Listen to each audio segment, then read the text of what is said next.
अब हम मालिनी छंद पढ़ेंगे। मालिनी छंद पंचदशाक्षरा वृत्ति अर्थात 15 वर्णों वाला छंद है, वृत्त है। और अतिशर्करी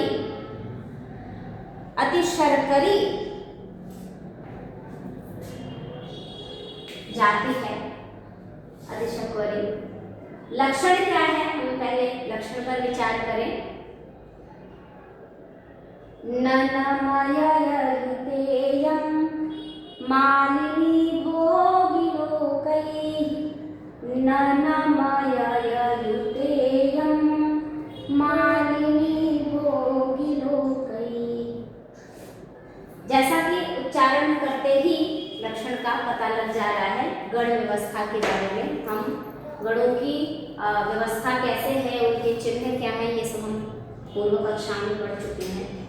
तो ये देखिए लिख रहे हैं न न म य य युते इयम। न न म य य मतलब नगण नगण मगण और यगण यगण से युक्त, युक्त माने युक्त, इयम यह मालिनी नामक वृत्त छंद होगा। और इसकी यति व्यवस्था क्या है, तो वो लक्षण में ही निर्देशित कर देते हैं लक्षण का। तो लिखते हैं भोगी लोकैहि। भोगी से हमने बहुत सारे शब्दों से पूर्व में देख लिया, तो किस शब्द से कितने वर्णों का संकेत ग्रहण होगा। तो भोगी से यहाँ 8 और लोक से 7 वर्ण का हम संकेत समझेंगे। क्यों?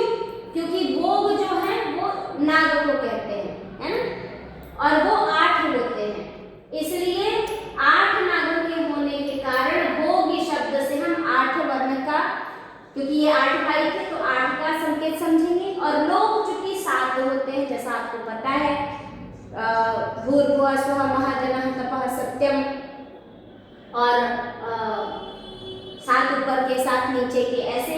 तो 7 से लोक अर्थात 7। इस प्रकार हमारा जो पहला यति होगा, पहली यति होगी वो 8, जिसको हम मध्य विराम कहेंगे, मध्य में जो यति होगी वो 8 वर्णों पर पड़ेगी और अंतिम पुनः 7 के बाद, है ना। तो इस प्रकार 8 और 7 करके 15 वर्णों का यह छंद होगा। तो क्या है, ननमययुतेयं मालिनी भोगिलोकैहि। तो नगण, न से नगण, न अर्थात नगण। अब नगण क्या है, तो हमने पहले ही गणों की व्यवस्था में पढ़ा था। पहले तो आपको पता होगा कि एक गण में 3 वर्ण ही आएंगे। तो उस हिसाब से जो सूत्र है छंद शास्त्र का, यमाता राजभान सलगा, तो उसमें नगण, तो नगण कैसे बनेगा, तो यमाता राजभान सलगा, तो न स ल, है ना। नगण में क्या आएगा, नगण में न स ल। अब हम देखें तो ये तीनों न लघु, स लघु और ल लघु बन रहे हैं, इसलिए हमने देखे यहाँ लिखा है त्रिलघुश्च नकारः। नगण ऐसा गण है जिनमें तीनों लघु वर्ण होते हैं, ठीक है। अब तो मालिनी छंद के प्रारंभ में ही 2 नगण होंगे, न न, तो इस प्रकार 6 वर्ण हो गए। पुनः क्या है, म मगण, तो मगण क्या होता है, अब मगण हम देख लें यहाँ, मगण, तो ये माता राजभान सल्पा में माता रा, तीनों देर देर देर गुरु हो रहे हैं, है ना। तो मस्त्री गुरु, है ना। मकार में क्या आएगा, तीनों गुरु आएंगे। तो यहाँ 6 वर्णों के बाद जो गण है वो मगण है, और मगण में तीनों गुरु आएंगे, ठीक है। इसके बाद य अर्थात 2 यगण हैं। यगण में क्या आएगा, य माता, यगण में क्या आएगा, य माता, य माता, तो लघु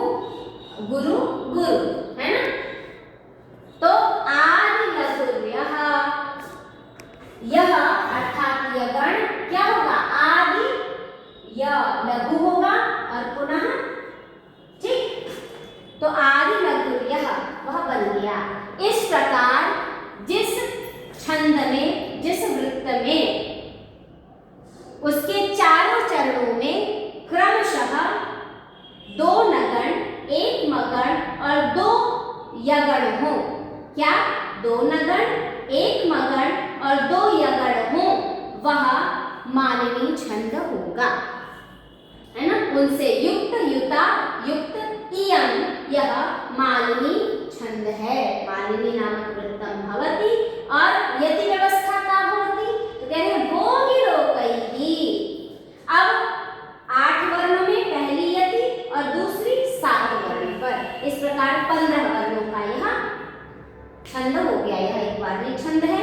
अब हम उदाहरण में देखें, जैसा कि छंदो मंजरी में दिया है, मृग मद कृत चर्चा पीत कौशेय वासा रुचिर शिखंडा बद्ध धम्मिल पाशा अरिजुनिहित मनसे वंशमुक्त्वाडयन्ति धृत मधुरि पुलीला मालिनी गातुराधा। ऐसे हम पढ़े तो हम देखेंगे कि हम स्वभावतः जब पढ़ना प्रारंभ करें तभी हमारी पहली यति, जहाँ पढ़ते समय स्वयं एक क्षण मात्र के लिए ही जिह्वा रुके, हम श्वास के लिए विराम करें, वह यति। तो मृग मद कृत चर्चा, आप देखिए 8 वर्ण पर हो रहा है, 1 2 3 4 5 6 7 8 वर्ण होंगे। और पुनः पीत कौशेय वासा, यह 1 2 3 4 5 6 7 है ना। इस प्रकार 8 और पुनः 7 अक्षर पे हमारी यति व्यवस्था है। तो हम इस प्रकार कह सकते हैं, यस्य चतुर्षु चरणेषु ननमययुता, अर्थात नगणः नगणः, द्वि नगण होंगे, मगणः 1 मगण और द्वि पुनः क्या होंगे, यगण होंगे।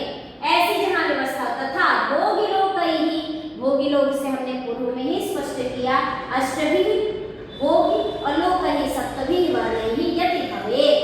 जहाँ यति होगी, विराम होगा, वह तत्मालिनी नाम वृत्तम, मालिनी नामक छंद होगा। इस प्रकार हमने मालिनी नाम के छंद को देखा। बड़ा ही सुंदर उदाहरण हम देखेंगे अभिज्ञान शाकुंतल में, जहाँ शकुंतला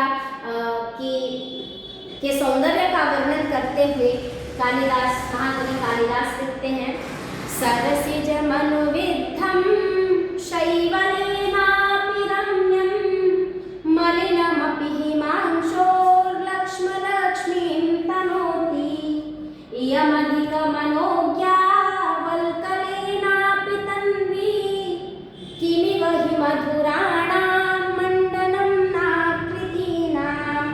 इस प्रकार बड़ा ही सुंदर पद्य है ये मालिनी नाम के छंद का। इसी प्रकार हम लोग हनुमान जी की आराधना करते हैं, ये पद्य हम हमेशा पढ़ते हैं।